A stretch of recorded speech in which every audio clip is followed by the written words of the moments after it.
Greetings, Matthias here, and here's on Team Fortress 2. It's actually one of my games here in matchmaking. It's not the entire game.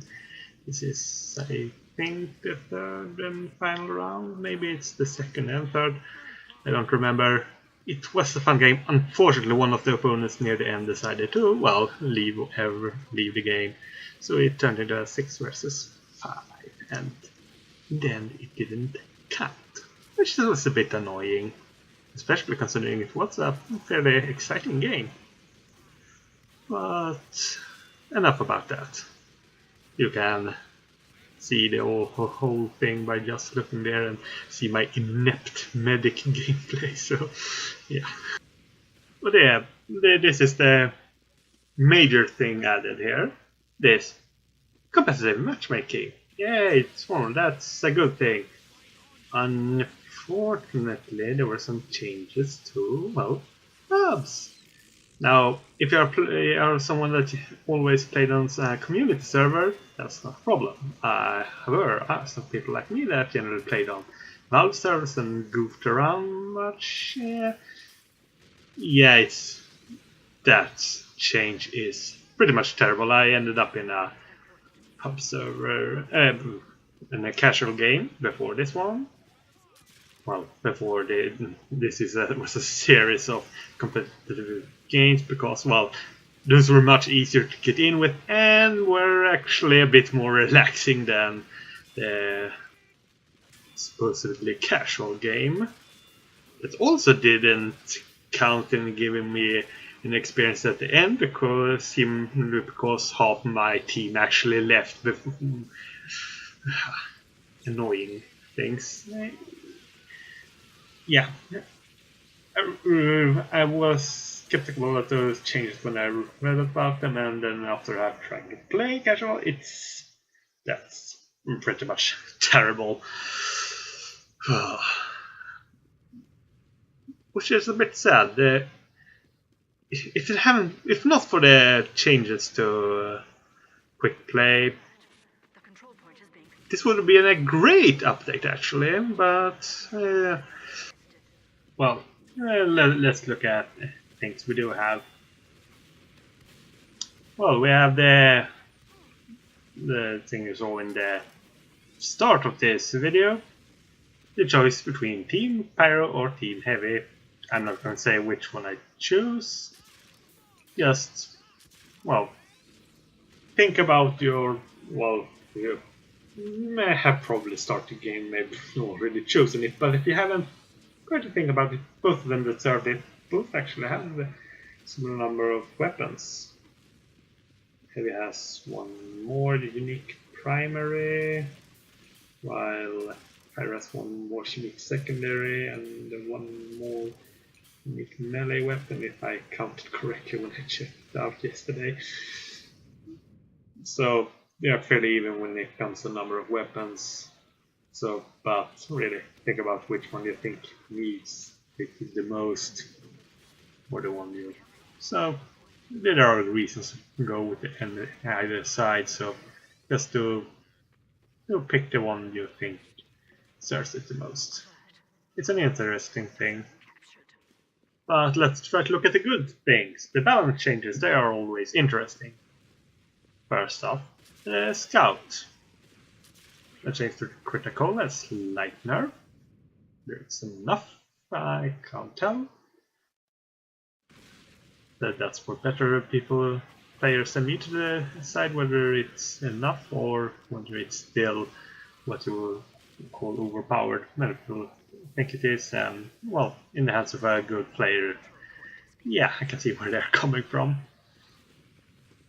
Also, change to the soda popper. In order to build hype, you now have to actually hit people with it. You need to shoot at them. It's an interesting change.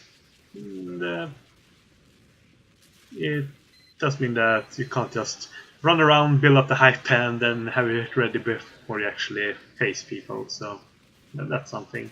But if you're actually doing the job as a scout, you're going to build up hype. Well, I'm not sure how quickly it goes, but I assume it's going to go pretty quickly. So it should hopefully not be a major difference if you are actually a decent enough scout. I also changed the shortstop. Actually, I have some footage of it that I'm too lazy to add into this video. But yeah, well, the main thing is that you now have an alpha alt fire attack can shove people. Things to note about that, it does not interrupt your reload animation, so make sure you're not reloading while you're trying to use it. Well, I didn't get any real use of it, but you could use it to push someone off a cliff or simply as that I don't think it does any damage. It's just like a very, very, very small air blast. But, well, unlike an air blast, they won't reflect rockets. I'm pretty sure it wouldn't reflect rockets. It would be very silly if it did. Still, this game can be silly at times, but not that silly, I don't think. And the son of a stick doesn't suck completely anymore. It's still good, but you know how to take less damage from fire while it's deployed. So if you face the Pyro, it sets you on fire and then you run to a health pack and you can use the son of a stick. Deploy it and yeah, you're less likely to die from the afterburn before you reach the health pack. Yay! It has some use now. Yeah, some stick, I still think it's terrible, but yeah, it's maybe not the worst weapon in the game. Also some soldier changes. The disciplinary action got a slight nerf. But then we have the righteous Bison. Well, the righteous Bison got hit harder than, well, not as hard as quick play, but pretty close to it. So, if we go through the changes to righteous Bison, its damage has now been evened out since it doesn't strike the same target multiple times. So it will now deal more damage against people that actually run towards you, which is a good thing because, well, those are the most dangerous people that are running away, that it will generally now deal less damage against. If they're running away, it may very well be because they are actually injured, so you don't need to deal less damage. And it actually does less damage the more people it actually passes through, so if you shoot someone and hit the guy behind him, it will do less damage. The question is how it actually affects its usefulness against engineers hiding behind their sentries. I never got an opportunity to test that. Because the main thing, its projectile has been slowed by 30%. That's actually pretty terrible for Righteous Bison. It's now travels extremely slow projectile. Maybe if you spend more time and actually learn how to aim the thing, maybe you can get some use of it. But honestly, as big a slow projectile like that people can see, it's going to be easy for them to avoid it. Yeah, Righteous Bison wasn't really that good to begin with. It had some uses, but now I think it's pretty much terrible. Giselle, I like the Righteous Bison. I may not use it that much because, well, shotguns are awesome, but it was a nice thing. There I screw around as medic to really, yeah. But let's try not to focus too much on my medic gameplay. That's, well, one thing that I really should try to focus here on competitive is actually communicating with my team. I think it might help. But let's move on with the balance changes. Because a camper, you now need a full charge to gain the flinch resistance. Makes sense. Clean Scar Bind, remove one hidden damage taken multiplier while under the effects. yeah, that's a good thing. I don't think many people, when they judged the weapon whether it was good or not, actually was aware of that effect, but it's good to think that it's gone. But the most important thing for the sniper, the Sydney Sleeper, it got buffed. So when you're fully charged or making a headshot, you now applies Jarate in a radius. That's a good thing. And you can now, with your scoop shot, extinguish teammates. Also a good thing. So it focuses a bit more on the actual supporting sniper role. But now you actually get a benefit from headshots. You can get the same benefit from a full charge shot, but even with the Silver Sleeper that charges fairly rapidly as far as sniper rifles go, the ability to just get, if you can get headshots, you can get them quicker than it's, get a quick headshot faster than it takes to actually fully charge it. Now, if you're a bad player like me, then you would need to fully charge it to apply it to a radius, but you know, it's a good thing. It's, maybe we'll see more use of the Sydney Sleeper, or maybe not, who knows. It's all up to the snipers, and well, we know how the snipers are, don't we? And what about everyone's favorite heavy weapons guy? Well, the Natasha and Brass Beast got nerfed. The damage resistance now only applies when you are below half health, and you need to be fully spun up. But I think you need to be fully spun up to begin with, but now you need to have less than half health. Which means that some things that could not directly kill you with those now can, and well, yeah, I don't see the point of that change, because, well, it's not like the damage is mostly made up for the weaknesses of both weapons, so, and yeah, not sure of that. There's a small bug fix here with the buffalo stick sandwich. So now it's worse than it used to be, but it's worse by now actually doing what it's supposed to be doing. So, well, good thing maybe. But the Hulong heater got changed. Now it actually has a purpose rather than just to waste ammo and look cool.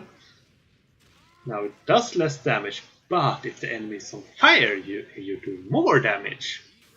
That's actually pretty nice. If you have some pyros on the team that set people on fire, well, you'll do more damage. If you actually, if someone gets close enough and you get set on fire by the ring of fire, you'll be able to do more damage on them, so it's a good thing. The ring of fire now does slightly less damage to begin with, but it's not likely to do much damage in the first place. Ultimately, it's there for, well, pretty much to waste ammo and make a nice sound. So now it has more of a purpose. So good thing. Well, I'm not sure what I think about that. Reduced damage to begin with against people that aren't on fire, but well, without it, it would maybe seem like a complete upgrade now, since it won't waste your ammo as quickly. And well, if you see more pyros, well, then you can do damage. And really, that's what I think. It improves the utility of the pyro. So if you are heavy, it's so you have pyros and heavies. The heavies can use the Hulan heater and benefit from the pyro setting people on fire, which is a good thing. Always good with teamwork. Not going to say too much about spy changes. Nice little buff to the enforcer, that's interesting. The speed thing, well, I haven't really checked exactly what it means, I can't say anything about it. Pyro got changed with his flamethrowers, that's a helpful change. And the man melter now fires slower than so that will help it make it easier to actually get used to it. So maybe people may now actually appreciate its good things. there is all around and no, nothing gained because someone left. Don't leave the games! And as I still got things to actually talk about, I think I will actually throw in the scout gameplay I recorded when I used the short stuff. So you will see me try to use the thing, well, never really got into a situation it would actually be useful, so that's why I'm not going to really use it that much. But, well, you can enjoy some scout gameplay that's there. You see, the heavy, he got pushed. Anyway, I think he got pushed. I didn't really pay that much attention. Now that I actually can look at the recording, I should maybe look more closely before I say whether it was pushed or not, but let's go and look at the changes to the medic. All medigun. It's quite fitting now that we are no longer watching me play medic that I keep talking about medic. You know, timing. And even though I could probably edit the whole thing and have this gameplay when I talk about scout and stuff, that was actually the initial plan, but well, those quick play changes actually annoyed me too much. Anyway, mediguns. Now all mediguns will allow you to share the speed with your healing targets if they are faster than you. Now the quick fix is still the one that allows you to actually join in a rocket jump, at least I didn't get thrown around while people rocket jumped as much when I used the quick screen earlier, so at least I think it's still just the quick fix that does that thing. Now the quick fix itself, it got a nerf. Its overcharge rate has been reduced.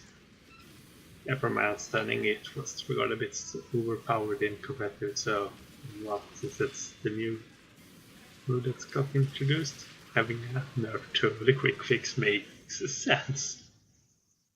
Also changed to the overdose.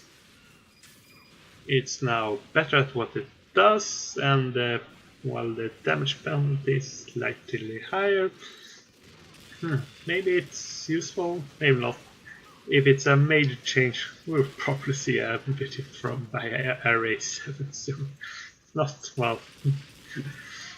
Oh, that's interesting. And when it comes to drop mediguns, the overcharge begins to decay over time, so yeah, that's actually a reasonable thing. For the man. The boots now require a shield to activate the movement speed. Yeah, it does mean that if you it's not really don't make much sense to use the boots instead of a grenade launcher if you're using a sticky launcher. So one of my personal loadouts, which is the boots, Scott's resistance, and the hammer, not going to be any use. The movement speed didn't make up for a bit of the problems with it, but yeah, not sure, but I really like it. But really, this stick bomb launcher is a very powerful weapon, and probably don't want people to actually focus on it too much. So, and there we have a Pyro stuck in a beam, or Pyro, or not. The what's an enemy, so. You can have some milk. It's a small change to the iron bomber, the use time has increased, so bombs will explode more quickly. I haven't tried it out to see whether that's a good thing or a bad thing. I think it may vary on the situation. But what's the important thing? Some may change to quicker bomb launcher. I haven't tried it out yet. One thing, it has now less ammo than it used to have. It seems it should have now 4 instead of 6 shots loaded. But you can now actually use some traps if its situation warrants it. Which is a nice thing for quicker bomb launcher. And finally, the engineer. Weak effect got a buff, Widowmaker now does more damage when attacking same target as your sentry. But most importantly, teleporters are cheaper, only cost 50 metal now. Should hopefully help engineers to build more teleporters. Also, Bison got changed. Fix an exploit, good thing. Increased close range damage, which is a good thing for the engineer when you're defending yourself. And boost the long range damage, which I would say is a good thing because it means that as an engineer you can't just spam your Thompson at range and still do less damage when you do that kind of thing. So that's a good thing. So overall, this update, well, I don't like the changes to the Righteous Bison. Competitive is, well, it's been reasonably fun. But the changes to Quick Play, I really don't like them. Maybe it will be better later if they can shorten the actually wait time so they actually get into the games faster. Because a more structured pub wouldn't be too bad. But it takes too long to get in them, so that's the problem. Couple of things about. I hope. Goodbye.